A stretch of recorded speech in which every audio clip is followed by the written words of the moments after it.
గారి గురించి మాట్లాడుతున్నారు అంటే ఈరోజు ఒక్కసారి పవన్ కళ్యాణ్ గారు మీరు ఒక్కసారి పరిశీలన చేసుకొని చూసుకోవాలి.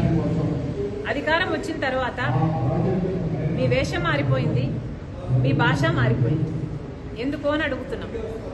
ఎందుకింత రాజకీయం అని అడుగుతున్నాం.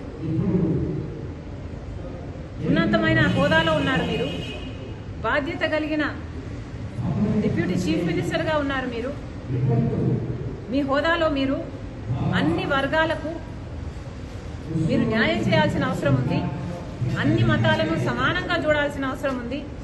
అలాంటి మీరు ఈరోజు ఒక మతమే ముఖ్యము అన్నట్టు మీరు వ్యవహరిస్తున్నారే, ఇదేమైనా పద్ధతిగా ఉందా?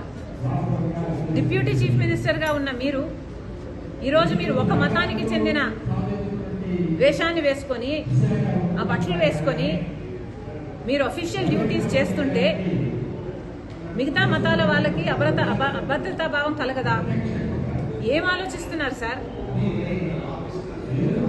అసలు జనసేన పార్టీ అన్నది ఒక సెక్యులర్ పార్టీ అన్న ఉద్దేశం ఉండేది మాకు. కానీ ఈరోజు అర్థమవుతుంది ఇది కూడా ఒక రైటిస్ట్ పార్టీ అని. ఏం అవసరం అని అడుగుతున్నాం. అసలు ఆర్ఎస్ఎస్ సిద్ధాంతం కదా ఇది.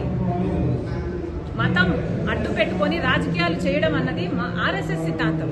ఆ సిద్ధాంతాన్ని బీజేపీ అనుసరిస్తుంది అంటే అర్థం ఉంది. మీరెందుకు ఆ సిద్ధాంతాన్ని ఎత్తుకున్నారు? మీరు కూడా బీజేపీ లాగా ఏమైనా ఆర్ఎస్ఎస్ మీరు కూడా ఏజెంటా, డబుల్ ఏజెంటా? మోడీ డైరెక్షన్ లో కదా జరుగుతున్నది యాక్టింగ్ అంతా. మోడీ గారు డైరెక్ట్ చేస్తున్నారు, పవన్ కళ్యాణ్ గారు యాక్టర్ గా మారారు. ఎందుకని అడుగుతున్నాం. మీరా రాహుల్ గాంధీ గారి గురించి మాట్లాడేది ఏమైంది సార్? మణిపూర్లో క్రైస్తవులు ఊచకోత చేస్తే బీజేపీ పార్టీ, ఇదే మోడీ గారు ఎందుకు మాట్లాడలేదు మీరు? మరి ఇప్పుడు ఒక మతమే ముఖ్యం అన్నట్టు మీరు మాట్లాడుతున్నారే, మరి ఆ మతానికి చెందిన వాళ్ళు మనుషులు గారా? ఆ మతానికి చెందిన వాళ్ళు మీకు ఓట్లు వేయలేదా? మీరోజు ఒక హోదాలో ఉన్నారు, ఒక పదవిలో ఉన్నారు, కనీసం ఆలోచన కూడా లేకుండా మీరు మిగతా మతాలు ఏవి ఇంపార్టెంట్ కాదన్నట్టు ఒక మతాన్నే భుజాన వెత్తుకుంటే మరి మిగతా మతాల వాళ్ళంతా ఏమనుకోవాలండి మిమ్మల్ని? మీరా రాహుల్ గాంధీ గారి గురించి మాట్లాడేది. ఒక పక్క ఊచకోత జరుగుతుంటే ఇంకో పక్క రాహుల్ గాంధీ గారు బీజేపీ పార్టీ మణిపూర్లో ఊచకోత చేస్తుంటే, గౌతరాలు అయినా మణిపూర్ అయినా దీనికి అంతటికీ కారణం బీజేపీ పార్టీ కాదా?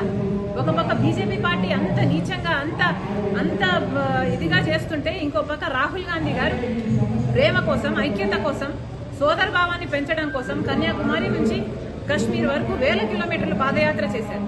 ఆయన గురించి మాట్లాడుతున్నారు మీరు అంటే మీ స్థాయిని మీరే దిగజార్చుకుంటున్నారు.